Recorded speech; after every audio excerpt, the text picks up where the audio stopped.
దీప కార్తీక్ దగ్గరికి వచ్చి విజిల్ వేయడం ఎలా నేర్పించమని అడుగుతూ ఉంటుంది. ఆ మాటలు వినగానే అక్కడ ఉన్న కార్తీక్ అయితే చాలా సంతోషించి, సరే నేర్పిస్తాను ఇలా కూర్చో అని చెప్పేసైతే దీపకి ఇలా మడత పెట్టి ఇలా వేయాలి అని చెప్పేసైతే అంటూ ఉంటాడు.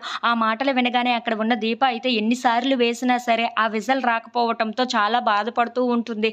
ఇంతలో అక్కడ ఉన్న కార్తీక్ అది చూసి, అలా కాదు దీప, నాలిక మడత పెట్టి ఇదిగో ఈ ఫింగర్స్ ఉన్నాయి కదా, ఈటిల్ని ఇలా పెట్టి నోట్లో ఇలా వెయ్యాలి అని చెప్పేసైతే అంటూ ఉంటాడు. ఆ మాటలు వినగానే అక్కడ ఉన్న దీప అయితే ఇంకా రావటం లేదు బాబు నాకు అని చెప్పేసైతే అంటూ ఉంటుంది. ఇంతలో అక్కడ ఉన్న కార్తీక్ తన చేతిని దీప నోట్లో పెట్టి మరీ విజిల్ వేయిస్తూ ఉంటాడు.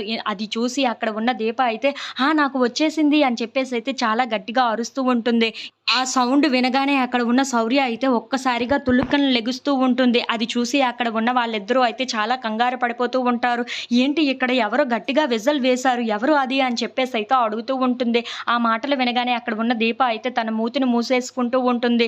ఇంతలో అక్కడ ఉన్న కార్తీక్ మాత్రం బయటన ఎవరో రోడ్డు మీద వెళ్తున్న వాళ్ళు వేశారో ఏమో, నువ్వు పడుకో పడుకో అని చెప్పేసైతే నువ్వు భయపడకు అని చెప్పి అక్కడ ఉన్న శౌర్యని పడుకుని పెడుతూ ఉంటాడు. ఇంతలో అక్కడ ఉన్న దీప మాత్రం ఏంటి బావా ఎందుకు అబద్ధం చెప్పావు తనకి అని చెప్పేసి అయితే అడుగుతూ ఉంటుంది.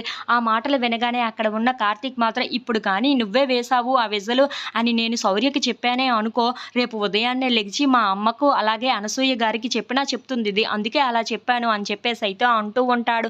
ఆ మాటలకి అక్కడ ఉన్న దీప అయితే సరే నువ్వు ఏది చేసినా కరెక్ట్గానే చేస్తావులే అని చెప్పేసి అయితే అంటూ ఉంటుంది. ఇంతలో అక్కడ ఉన్న కార్తీక్ మాత్రం అదేంటి దీప అంత గట్టిగా వేశావు విజల్, నువ్వు ఇంత గట్టిగా వేస్తావని అస్సలు అనుకోలేదు అని చెప్పేసి అయితే అంటూ ఉంటాడు.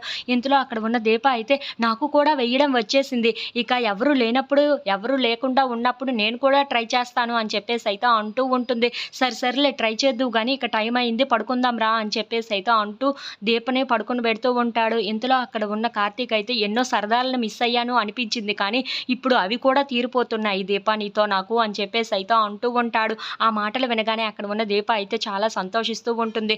ఇంతలో అక్కడ ఉన్న కార్తీక్ మాత్రం నాకు ఉదయాన్నే పూరి కావాలి అని చెప్పేసి అయితే అంటూ ఉంటాడు. ఇంతలో అక్కడ ఉన్న శౌర్య నాన్న పూరియో ఇడ్లీయో ఏదో ఒకటి చేస్తుంది, కానీ నువ్వు పడుకో త్వరగా అని చెప్పేసి అయితే వాళ్ళ నాన్నకి చెప్తూ ఉంటుంది.